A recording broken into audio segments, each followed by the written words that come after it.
Well, getting this idea together was one of those moments when I had one of my podcasts going and I was listening so intently and I thought, what is it about this podcast and listening to other women talk about the things in their life that I'm so engrossed in listening to? And then it got scary because I realized I said to Heather, I think this is my new best friend. I'm in a relationship. Yeah. Yes. I'm having a relationship, and maybe it was because I was missing friendships, or maybe it was because I am so in tune with what those women were talking about. Do you guys think the same? Oh, absolutely. Yeah, it's hard to find time for friendships, especially, like I'm a working mom, so I have full-time jobs basically, and we have a lot of friendships at work, but there's something about just getting out with just the girls and talking about things that, yeah, you find a lot of those subjects within podcasts, and you can multitask while you're listening to it.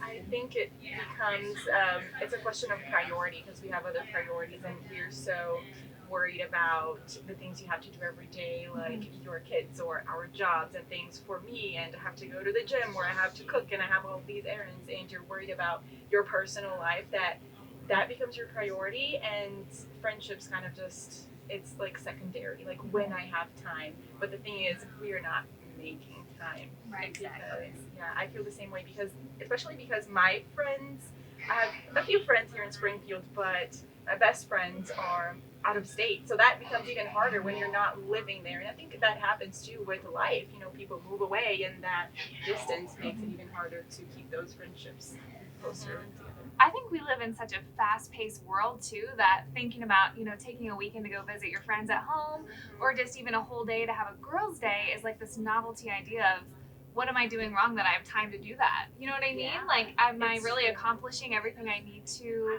at work, at home, in my relationship, that I have time to have a girls' day or a girls' night? You don't anymore. No. You don't. And it goes even deeper than that because you literally bargain with yourself sometimes on the weekend. I know I do. I have 3 amazing lifelong friends, and I think so often, I really need to call Polly. Right. Okay, what's Polly doing right now? Does she have Think an about hour? her schedule, yeah. Yeah. Does she have an hour for me? And because it will be an hour to talk on the phone. Do I have that time? And then you kind of go, I'm so tired. I don't know if I can do an hour. And how sad is that? How sad is that we're so tired that we don't even want to invest in that hour that it's going to take to reconnect with that person who really only wants our best. Right. Mm-hmm. Well, it probably wouldn't be an hour if we took time more often to pick Exactly. up the phone. Yes, But because we never do it, it's going to be an hour to catch up. Exactly. I find myself doing 2 things often with some of my closest friends, and even like my mom and stuff, because they all live out of state. When I'm in the car, I will always pick up the phone and I'll call my mom, I'll call my sister, I'll call my sister-in-law, and it might just be a 10-minute conversation on my way to work, but I'm just like, hey, how's your day going? And we have like those brief little interactions to where it's not going to take a whole hour next time that we have this. And also group text messages. I do this with my girlfriends all the time, and we just, we see something funny and we'll shoot a text off, and then it just gives us that little moment to stay connected, even though it's not something big, it's something as well. I can relate to that, and I think getting in your car, you're driving to work, you're on the phone, because that also gives you the cue, okay, I just got to work, I'll talk to you later. So the conversation ends, and you have to end it. You don't have to be talking for 30 minutes, it's okay, I checked in with you, we talked for a little bit, I'm here, call you tomorrow or later this week, so that's perfect. I also like the idea of the group text messages or group chats on like Instagram or even Snapchat. I have a group with my friends, and that's how the communication goes. Funny things, send memes, send videos, and you just keep in touch that way. And why do we need this so much? I think that over time, we don't have as much time to invest in those friends that really sustain us. I know I've been in the workforce a really long time, and my best friends come from my work, your work family. And we used to have more time in the workplace to actually commiserate and talk about a problem. I mean, we would unpack it at work. Yeah. And it would get solved at work, and we don't have that anymore. Work has gotten so busy, that we're turning to these devices, our phones, to listen to another woman talk about the same challenges that we have. Well, we have women right in front of us. I know, and that is why we're here, right? That is why we wanted to do this kind of opportunity to share with each other, but also maybe get another woman interested in it. And by the way, we're not breaking ground with this idea. Right. We're not, this is not a red table talk. We know that's been done, but if it does engage somebody in understanding some challenges and maybe how they can deal with it, we're going to try. Absolutely. Yeah. So friendship. So friendship is the challenge, and it is so different at work. I think Heather and I were talking about how we don't want to tell each other sometimes at work about a really big problem. Many, many years back, when your friends were there, it was okay to go up to your friend at work and take a few minutes and say, something big. I mean, hey, I think I'm getting a divorce. And you got that feed from that friend at work. I think now the workplace is so different. I don't know that many women would feel that comfortable going up to Heather at work or Jen and saying, hey, I think I'm getting a divorce. Well, it almost feels like you're inconveniencing the other person and their time, because you know their time is valuable, and it is tough to go up to someone and say, okay, like I'm confident that you could talk me through this and encourage me, but at the same time, like, that's your time too, and I know you're busy, so it's hard just to sit down and interact with somebody. I think that is the biggest part about it is we don't want to inconvenience the other person, or you don't want to.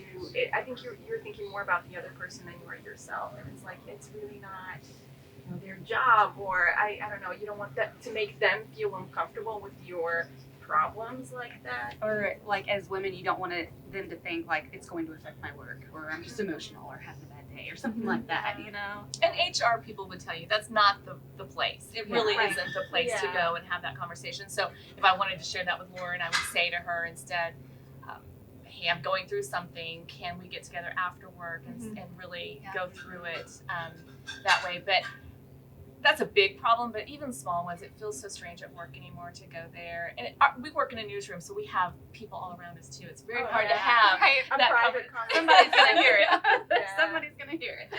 Yes, or the scanner is going to go off, and all you of a get sudden, interrupted. It's like, okay, let's talk about that later. I was just telling you everything bad going on in my life, but we have a house fire. So Put that on hold. Yeah. Let's do our job. Different crisis to go to. Well, this is probably ironic. I was listening to a podcast though, by someone who's named Reverend Kojo, and a lot of it is biblical based, but a lot of the stuff they do relates just to like anyone, whether you're religious or not.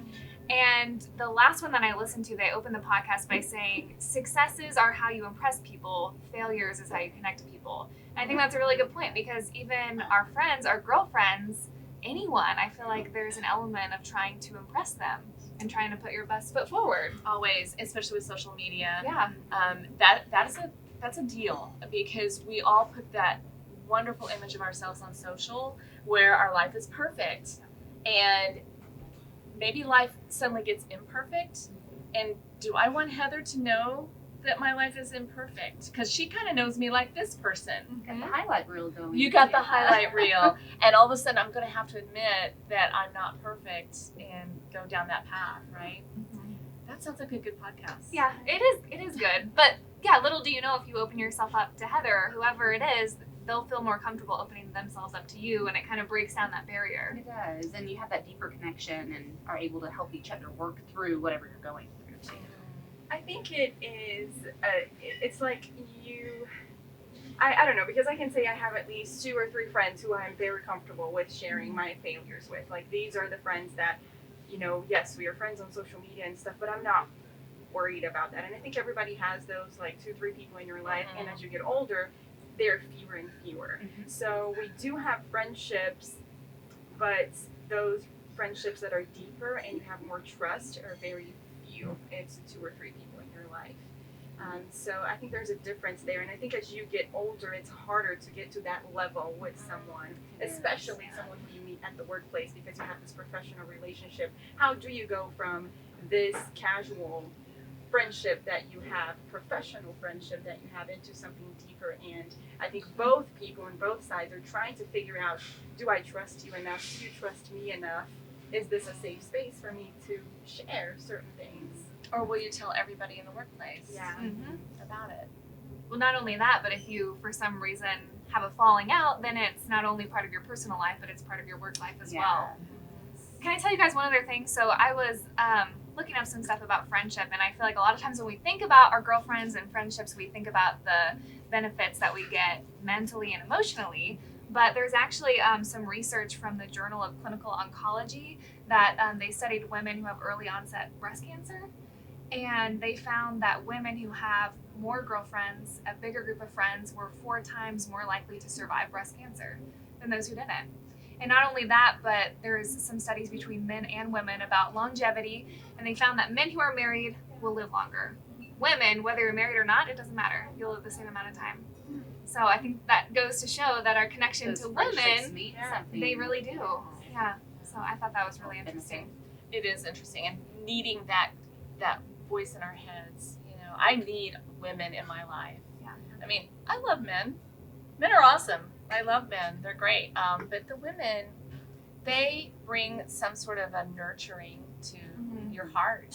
You know, especially women that you know really want you to do well. And we're criticized for being competitive. Do you think that your friends are competitive with you?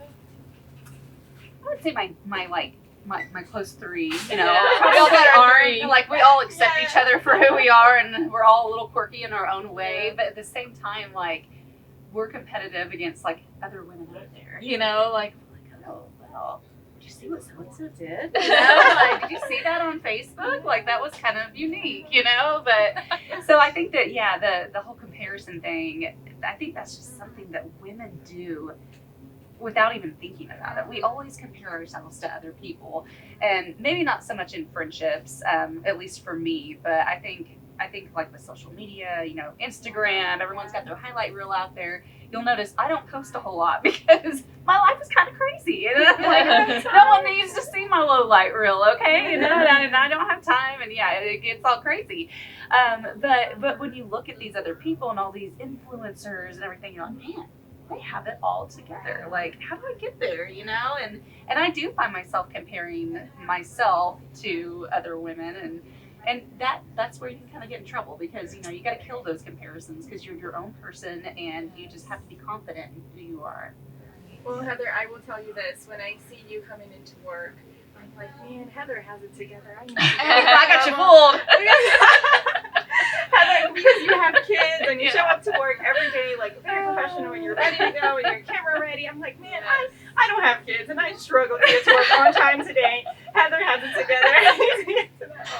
You do have it together. If you're worried that people at our shop think you don't have it together, you're wrong. You're wrong. Yeah, you do. We're our own worst critic, though. You know, that's like true. we definitely are.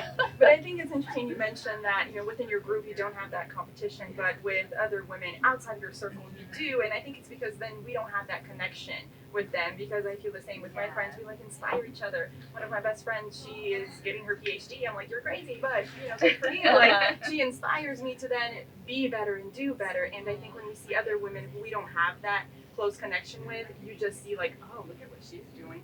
But once you get past that and maybe you talk to her, say, hey, congratulations, or how's it going? Maybe she will share, you know, yeah, this is great, but it's also very challenging. And then once you make that connection, I think the competition is not there anymore. It's just when you see something from far away, it's a little bit different. You start comparing your life and wondering, am I doing what I should be doing and achieving all that I should achieve? Every birthday, do we not, as women, go, have I done everything? Am I on track? Because if I'm not on track, I need to get on track. I don't know that men do that. Maybe they do. But I know I did that for a long time. I don't really do it as much. When you get over the age of 50, you really kind of start understanding a different way of life. But I remember in my 30s, I would every birthday go, okay, life evaluation time. How am I doing? Your 5-year plan, your 10-year plan. Yeah. It's a thing. It is a thing. And when you talk about your top 3, we all have women in our lives who really are, they want my best for me. Yes. They absolutely do. They are my sisters. They are the people who are like, I know that they are going to be there no matter what.